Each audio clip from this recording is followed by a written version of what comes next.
새해가 되고 벌써 한 주가 지났습니다. 여러분 잘 지내고 계십니까? 몸과 마음이 평안히 잘 지내고 계십니까? 여러분들께서는 한 해가 바뀐다는 것을 몇 살 때부터 인식하셨습니까? 저는 약 23년 전인 2002년 정도 때부터 알아차렸던 것 같습니다. 어릴 때는 세상이 과연 몇 년도까지 있을까? 언제쯤 끝이 있을까? 하는 생각을 종종 하곤 했었습니다. 하지만 세월이 무색하게도 해마다 숫자는 빠른 속도로 더해져 갔고 또 시간도 빠르게 흘러갔습니다. 여러 해가 지나면서 많은 것이 바뀌었습니다. 가까이는 나 자신부터 바뀌었고 그리고 우리가 살아가는 생활 환경들 또 사람들의 생각들도 많은 변화를 겪었습니다. 특히 우리가 살아가는 이 세상은 인류가 조금 더 편리하게 살 수 있도록 급격하게 기술을 발전시켰고 과학과 또 통신의 발전으로 인해서 온 인류, 전 세계의 인류들은 쉽게 왕래하고 또 소통할 수 있게 되었습니다.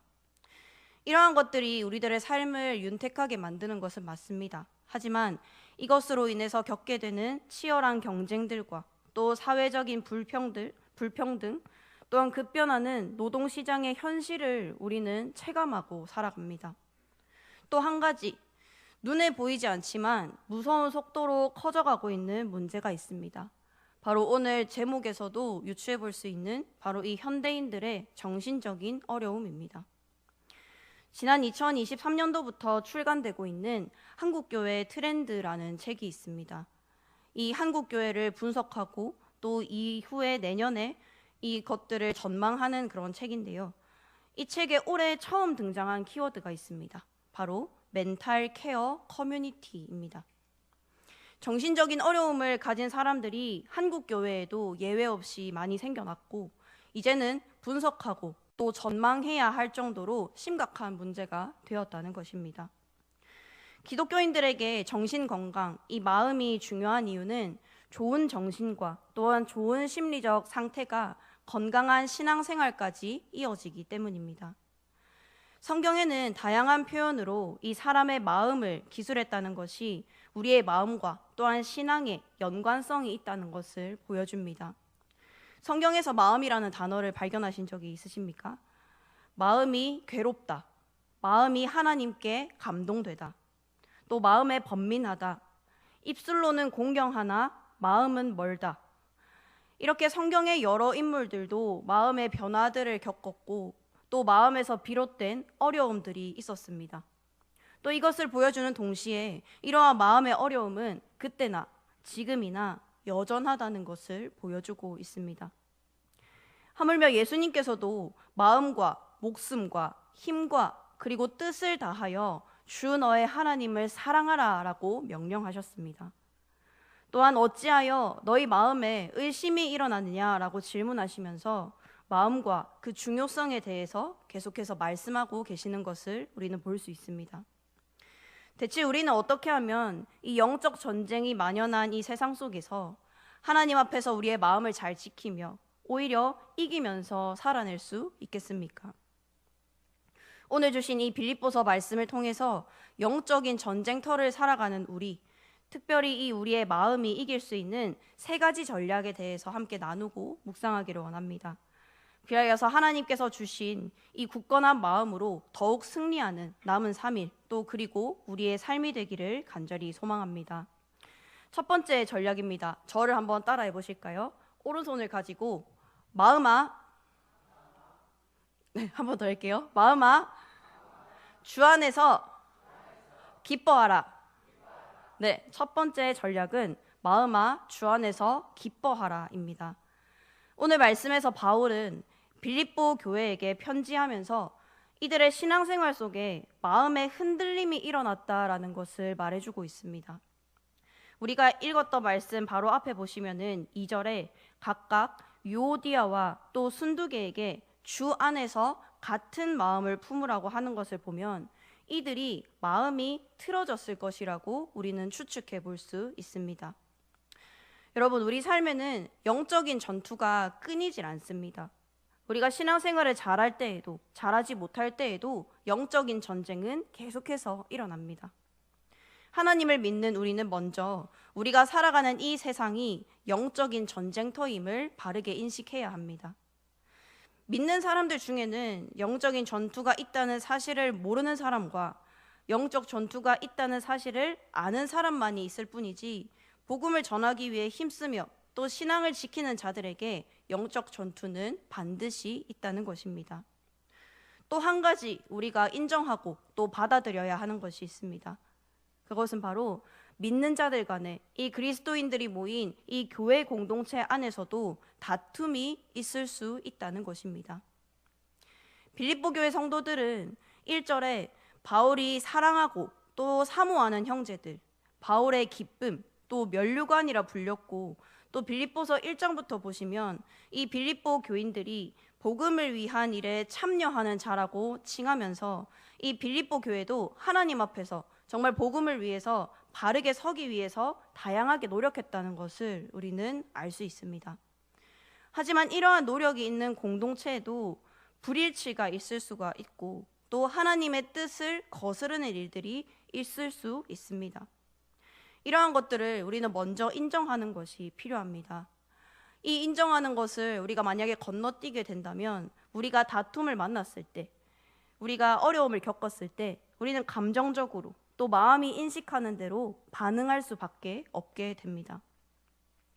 여러분, 말싸움 해보셨습니까? 네.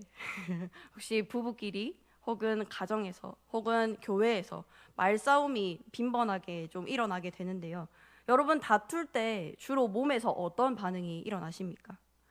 대부분 몸이 뜨거워지기도 하고 또 내가 생각지도 못한 말을 뱉기도 합니다. 그 중에 대부분 나 중심적으로 생각하고 또 상대방을 헤아리지 못하고 시기와 분노 속에서 내 속에 다스리지 못하는 온갖 것들이 방출되고 있는 것을 우리는 보게 됩니다. 하지만 오늘 말씀에서 바울을 통해 하나님께서는 이러한 다툼과 또 불일치 속에서도 하나의 대안이 있다라고 우리에게 소망의 말씀을 허락하십니다. 그럼에도 하나님 안에서 한 마음이 될 수 있다는 소망을 주시는 것입니다. 그 방법이 무엇이겠습니까? 우리 4절 말씀을 함께 읽겠습니다. 주 안에서 항상 기뻐하라. 내가 다시 말하노니 기뻐하라. 아멘. 하나님을 믿는 자들은 마음이 무너지고 또 다툼이 일어나는 중에도 먼저 주님 안에서 주님으로 인해 기뻐할 수 있고 기뻐해야 한다라고 바울은 먼저 말하고 있습니다. 제가 신학대학원을 다니면서 공부하던 시절에 이 빌립보서를 공부할 때 느꼈던 것이, 빌립보서 안에 보면은 이 기쁨이라는 단어가 굉장히 많이 나옵니다. 그래서 이것을 보고 절망적인 상황에서도 주님으로 인해 기뻐하면 삶이 형통할 수 있겠구나라는 생각을 했습니다. 그래서 기쁨에 대한 이런 설교를 할 때에도 빌립보서 본문을 많이 활용했던 기억이 있습니다. 하지만 이 주 안에서 기뻐하라는 문장에서 우리가 기뻐하는 행위보다 더 중요하게 눈여겨봐야 할 것은 바로 주 안에서입니다. 주님 밖에 있는 사람에게는 소위 말해서 답이 1도 없다라는 것입니다. 우리는 하나님의 형상을 따라 지어진 존재들입니다. 그렇기 때문에 주님 밖에서는 도무지 참된 기쁨과 평안을 찾을 수가 없습니다. 우리의 마음이 어떤 다툼이나 어떤 이슈들로 인해서 요동치고 또 여러 가지 시험 앞에서 패배를 경험하게 되는 이유는 우리의 마음이 주님 안에 있을 때보다 주님 밖에 있을 때가 더 많기 때문입니다. 바울은 먼저 이러한 주 안에서의 기쁨을 경험했던 사람입니다. 실제 바울은 감옥에 갇혀서 여러 고난을 겪었지만 기쁨의 본이 되었고 또 주 안에서 진정한 복음의 기쁨을 누렸던 사람입니다. 또한 다른 어떠한 방법이 아니라 예수 그리스도께서 자신의 구원자가 되시기 때문에 이 땅에서 겪게 되는 아픔과 고난은 아무것도 아님을, 오히려 예수님의 흔적이 드러나는 삶을 살기를 소망하고 또 그렇게 살아냈던 바울은 주 안에서의 기쁨이 충만했던 사람입니다. 먼저 주 안에서의 이런 기쁨을 누리지 못한 사람이 어떻게 다른 사람들을 향해서 기뻐하라라고 권면할 수 있겠습니까? 바라기는 여기 모인 성도 여러분들께서 먼저 주 안에서의 참된 기쁨을 경험하고 또한 그 기쁨을 나누며 권면할 수 있게 되기를 간절히 소망합니다. 이러한 주 안에서의 참된 기쁨이 완성되었을 때에 비로소 내가 다시 말하노니 기뻐하라라는 고백이 선포될 수 있는 것입니다. 다시금 기뻐하고 한 번 더 기뻐하고 그럼에도 기뻐하고 계속해서 기뻐할 수 있는 것입니다. 마음이 이길 수 있는 전략 두 번째를 말씀드리려고 합니다. 저를 한 번 더 따라해 보실까요? 마음아 구하라. 네, 한 번 더 힘차게 외쳐보겠습니다. 마음아 구하라. 네, 감사합니다. 우리 6절을 한번 같이 읽어보겠습니다. 아무것도 염려하지 말고 다만 모든 일에 기도와 간구로 너희 구할 것을 감사함으로 하나님께 아뢰라. 아멘. 우리는 세상에서 다양한 염려들을 하면서 살아갑니다. 제가 청년부에서 모임을 하면서 어떤 청년에게 이렇게 질문을 했습니다. 왜 이렇게 걱정하면서 사냐? 라고 제가 이렇게 질문을 했어요. 근데 이렇게 대답을 하더라고요. 제 인생에 걱정이 없으면 의미가 있을까요, 목사님? 이렇게 아주 심오한 답변을 했습니다. 이렇게 반문을 할 정도로 우리가 살아가는 이 세상에서 걱정과 염려는 당연한 것이 되었습니다. 철학자 하이데거는 동물과 인간을 구분하는 여러 가지 기준 중에서 염려하는 것을 인간의 특징으로 꼽았다고 합니다. 사실 이 철학자 하이데거 이전까지의 철학자들은 인간이 이성을 가지고 있는지, 즉 주체가 있는지를 가지고 기준을 삼았었습니다. 하지만 하이데거는 자기 자신을 염려하고 또 자신과 관계 맺는 도구들을 배려하면서 자신과 관계 맺는 다른 존재들을 염려하며 살아가는 존재가 바로 인간이라고 정의했습니다. 이렇게 인간이 정의되고 있는 세상 속에서 하나님은 바울을 통해 이러한 염려를 이제는 그쳐도 된다라고 말씀하십니다. 이 아무것도 염려하지 말고를 헬라어로 정확하게 번역을 하면 걱정하는 것을 중단하라라는 뜻입니다. 특히나 자신이 통제할 수 없는 것, 곧 부당한 걱정들을 그만하라고 명령하고 계십니다. 왜냐하면 우리에게는 기도를 들으시는 대상이신 하나님이 계시고 또 마땅히 기도할 수 있기 때문입니다. 빌립보서 1장 20절을 함께 읽겠습니다. 나의 간절한 기대와 소망을 따라 아무 일에든지 부끄러워하지 아니하고 지금도 전과 같이 온전히 담대하여 살든지 죽든지 내 몸에서 그리스도가 존귀하게 되게 하려 하나니. 아멘.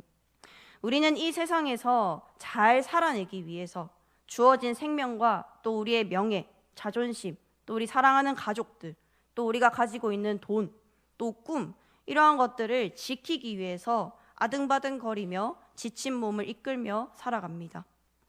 하지만 우리가 먼저 하나님 앞에 지켜야 할 것은 다름 아닌 바로 우리의 이 마음입니다.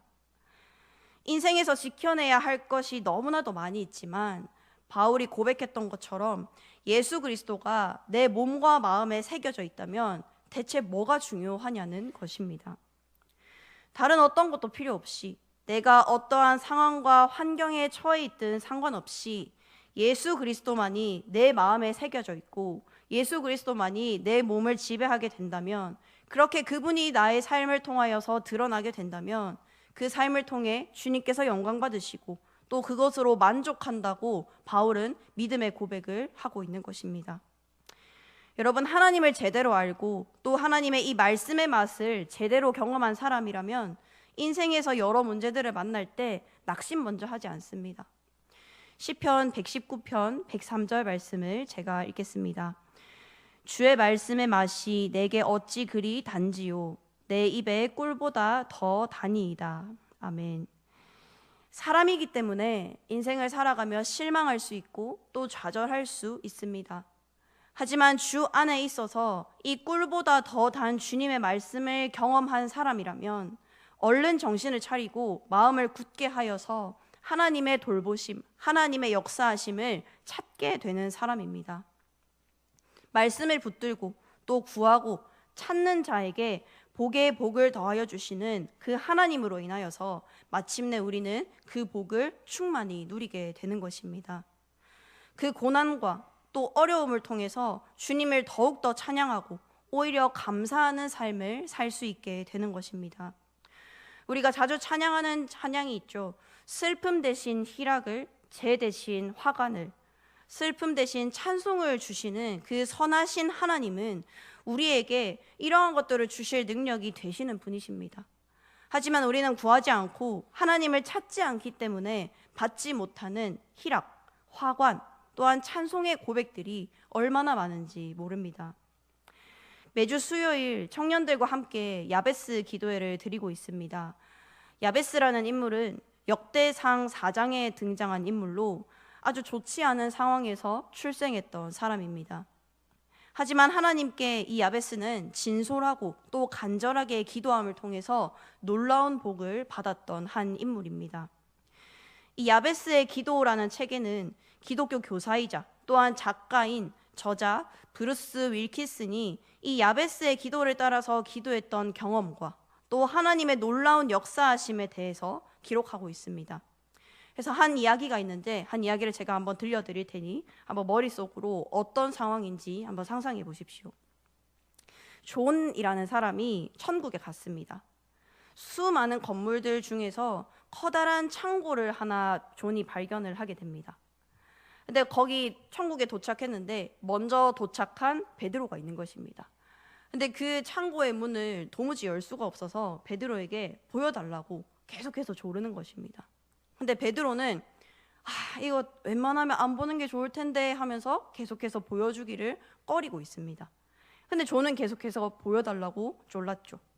그래서 베드로가 마지못해 열어준 그 창고에는 선반들이 가득 차 있었다고 합니다.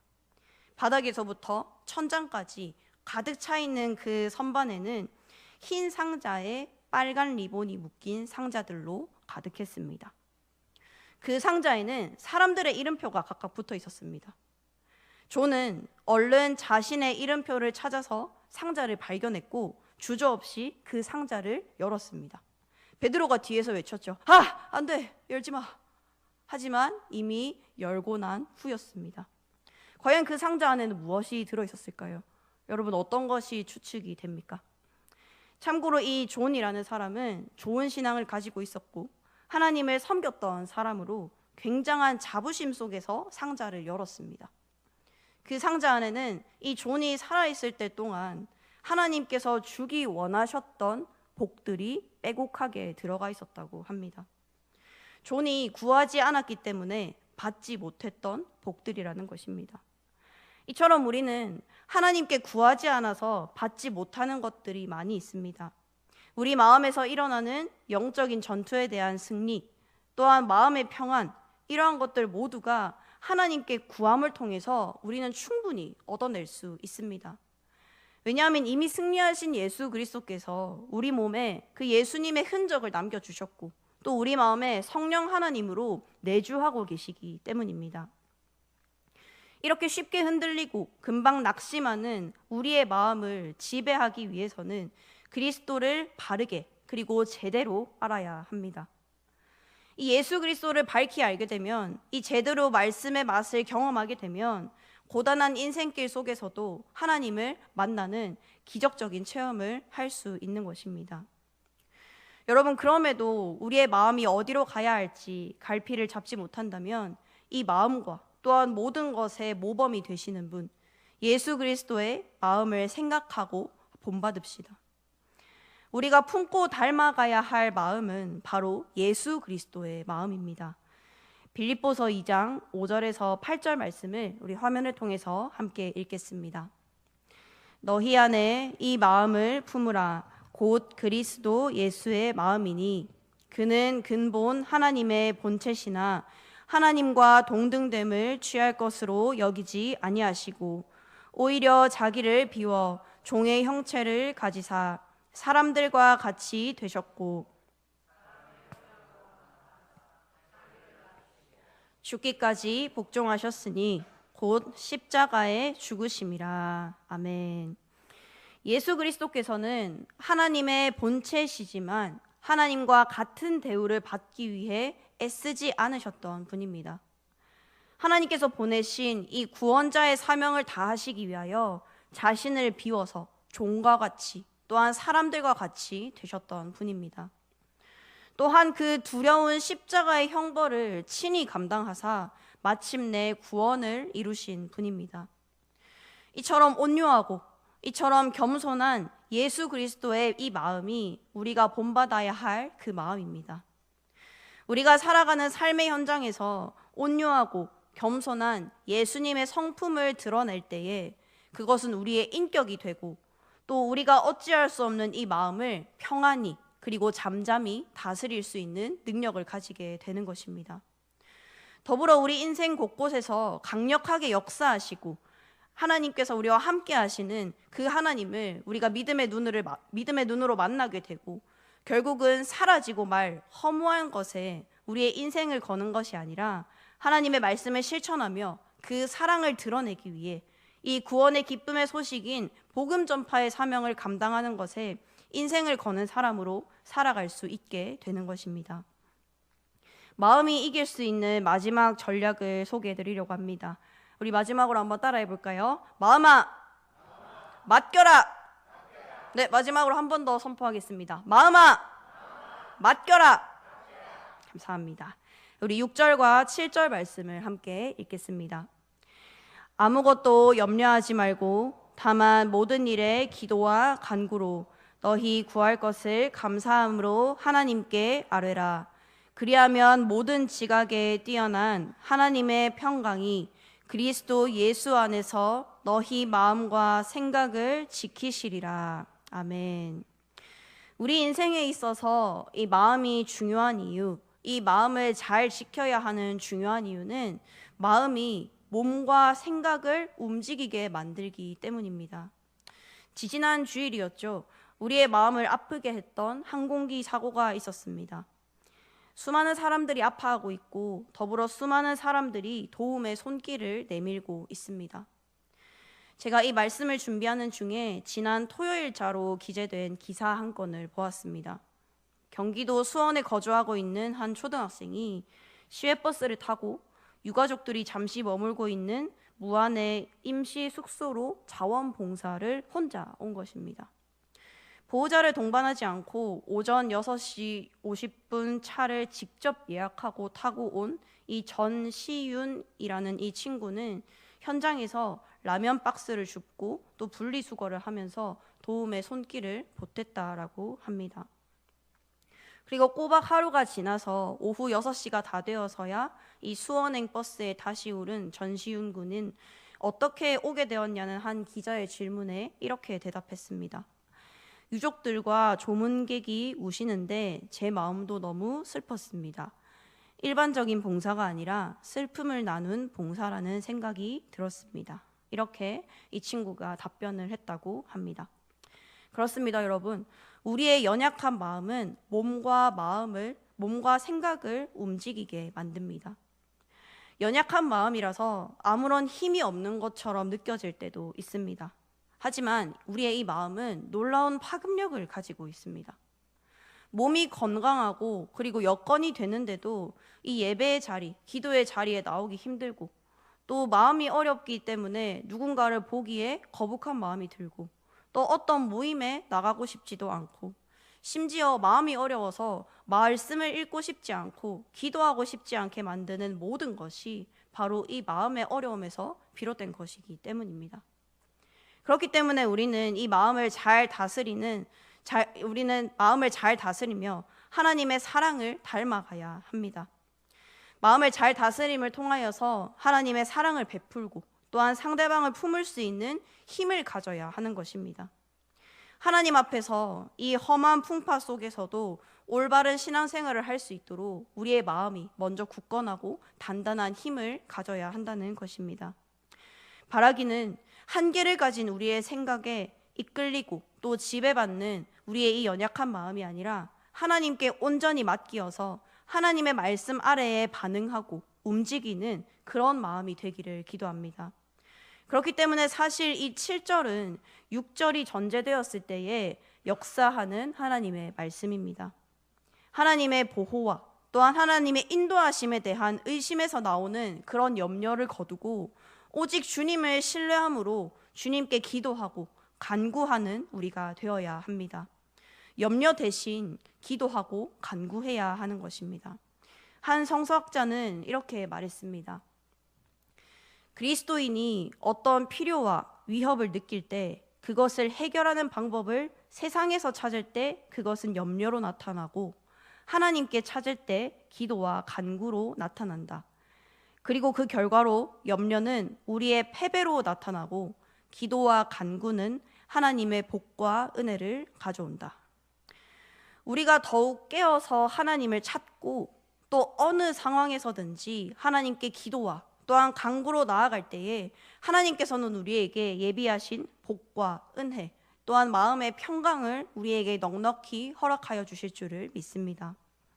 하지만 여기서 더 중요한 것이 있습니다. 우리가 하나님께 기도할 때에 하나님께 간구할 때에 우리가 먼저 감사함으로 하나님께 아뢰어야 한다는 것입니다.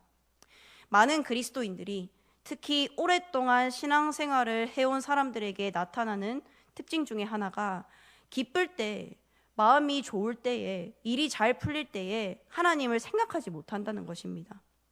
마음이 어렵고 상황이 좋지 않을 때, 도움이 필요할 때는 자연스럽게 주님 하고 찾고 이 기도의 자리를 찾고 예배의 자리를 찾습니다. 하지만 일이 잘 풀리고 내 마음과 몸이 건강하고 또한 행복할 때에는 하나님을 찾지 않는 것이 우리의 신앙의 현실이라는 것입니다. 하나님께 기도와 간구로 나아갈 때에 감사를 동반하지 않으면 이러한 일들이 빈번하게 일어날 수밖에 없습니다. 기도할 때에 감사하는 것은 우리가 드리는 이 기도에 대한 응답의 확신과 또한 하나님의 뜻에 순종한다는 뜻이 내포되어 있습니다. 우리가 기도할 때에 감사를 동반한다는 것은 모든 일에서 하나님께 영광을 돌리고 모든 것이 하나님의 공로임을 인정함을 통해서 하나님께서 활동하실 수 있는 그 공간, 그 여백을 남겨두는 행위라는 것입니다. 즉 감사한다는 것은 나의 기도가 어떻게 응답되든지 간에 그것마저도 하나님의 보살핌에 맡기는 것을 의미합니다. 만약 기도에 감사가 없다면 그것은 기도를 가장한 염려와 원망에 그치고 만다는 사실을 기억하시길 바랍니다. 이렇게 염려를 멈추고 하나님께 감사함으로 기도할 때에 우리가 받게 되는 것은 하나님의 평강입니다. 언뜻 보면 동문서답인 것 같습니다. 좀 엉뚱한 대답인 것 같습니다.